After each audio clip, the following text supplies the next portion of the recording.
Olá, vamos então à parte 2, onde eu vou falar um pouquinho e conversar com vocês sobre a relação Covid-19, a legislação do governo do Brasil e a própria reinvenção das instituições de ensino no Brasil relacionada a esta crise. Então, a OMS instituiu a pandemia do Covid-19 no dia 11 de março, ou seja, há quase um mês. Depois disso, 2 semanas depois, o governo instituiu o distanciamento social ou isolamento social.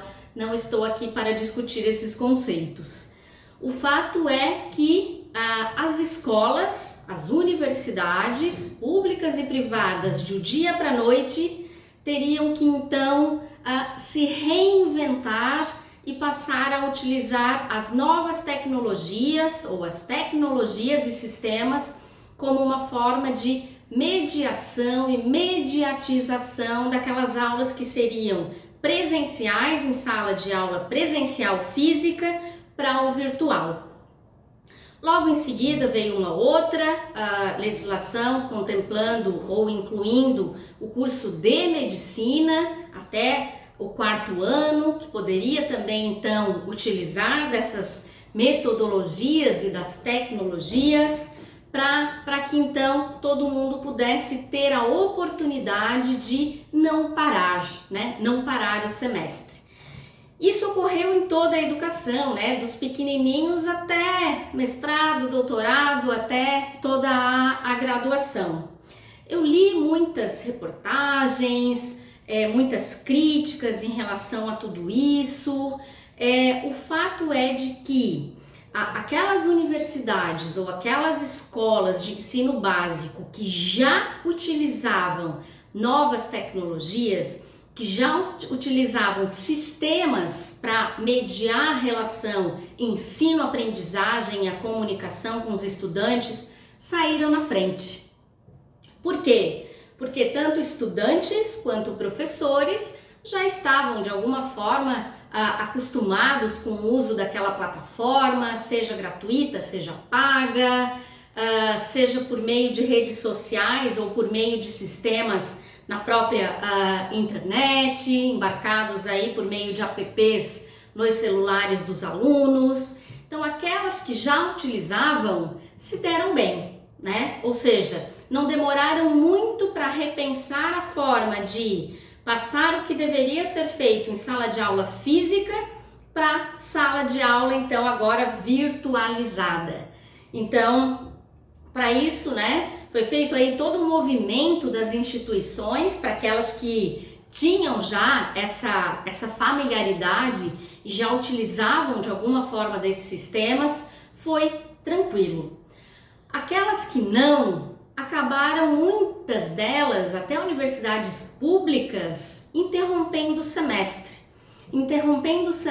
até da própria EAD, da própria educação à distância. O que, na minha opinião, não faz sentido nenhum, porque a educação à distância ela já vem com uma metodologia de preparação, de planejamento prévio, de um conteudista que é contratado e é capacitado para elaborar os materiais didáticos, do trabalho do design instrucional, do designer visual, do web designer, do revisor ortográfico, do editor nas videoaulas, né, do câmera. Então, a EAD ela é já toda estruturada e toda planejada para a virtualização. Então, a EAD, com exceção das avaliações presenciais, que nós ainda não sabemos como é que o MEC vai legislar sobre isso, o restante, quase que 99% já é mediado por algum sistema, com professores tutores capacitados para isso, com equipes de atendimento a esses professores. Então, já a EAD não teve e não deve ter impacto algum. O impacto que ocorre, então, é nas disciplinas ou nos cursos presenciais, onde não está sendo utilizado a modalidade EAD. Notem que a modalidade EAD pressupõe planejamento prévio, pressupõe um conteudista, um web design, um designer gráfico, um designer instrucional, uma equipe de suporte a todos esses alunos e a todos esses professores. O que está ocorrendo na maioria das instituições é a virtualização das aulas que já estavam planejadas com o plano de ensino do presencial e estão agora sendo mediadas por novas tecnologias. Então, por qualquer tipo de tecnologia ou sistema, gratuito ou pago, aí obviamente cada universidade ou cada escola escolheu a sua ou tem a sua, então essas aulas elas estão sendo transpostas para esse ambiente. E o que está acontecendo? Está sendo muito utilizado sistemas de webconferência, de ferramentas que são síncronas. Na EAD também tem, mas o que está acontecendo?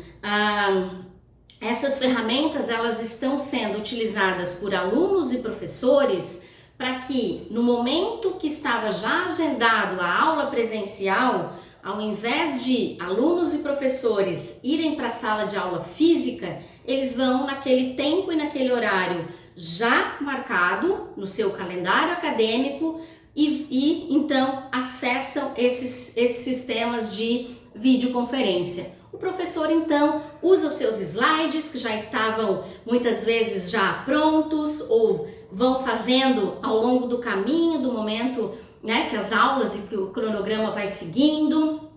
Ao invés de deixar textos no Xerox, ele deixa os textos nas plataformas.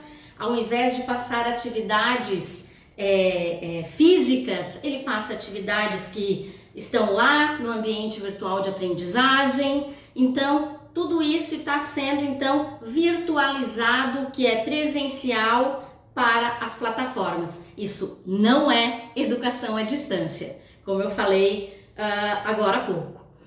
O que é muito importante no meio disso tudo é que as instituições se preocupem com o quê? Com a capacitação dos professores, mesmo que seja uma virtualização das aulas do presencial, muitas vezes professores e estudantes têm dúvidas sobre o manuseio da plataforma, das plataformas ou do sistema utilizado. Então, principalmente quando ele não era utilizado como suporte ou apoio das aulas presenciais. Quando já era, ok, vai fluir normalmente. Quando não, e aí aqui eu cito os cursos da área da saúde e do direito também, que tem algum tipo de restrição ou preconceito no que diz respeito à educação à distância, terão sim problemas e dificuldades para a utilização dessas plataformas. Então é muito importante que as próprias IES prestem atenção nisso para que deem todo esse suporte e toda essa capacitação para os professores. E aí, os próprios núcleos de educação à distância, ou pró-reitorias de educação à distância, cada IES está organizada de alguma forma, pode e deve ser utilizado para ajudar nessa operacionalização das aulas do presencial, que serão então mediadas para as tecnologias. Porque são, no geral, esses núcleos, essas pró-reitorias de EAD, que tem todo um suporte para professores, todo um suporte para alunos e que muitas vezes o ensino presencial não tem, porque o estudante vem para a sala de aula física, tá faltando, o coordenador vai lá e conversa. Então é muito diferente da conexão, né, em sala de aula virtual da EAD. Então utilizem ao máximo aquilo que vocês têm dentro de casa, né, dentro das suas universidades, dentro das suas instituições, e saibam que é muito diferente educação à distância e educação presencial mediada por tecnologias.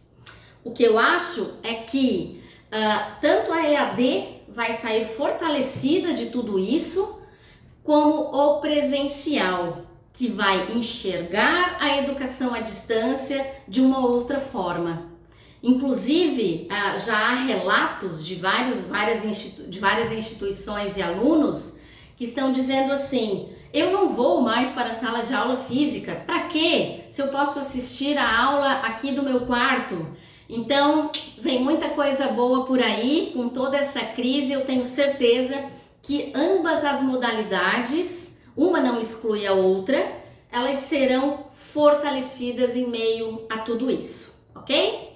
Vamos para o próximo vídeo.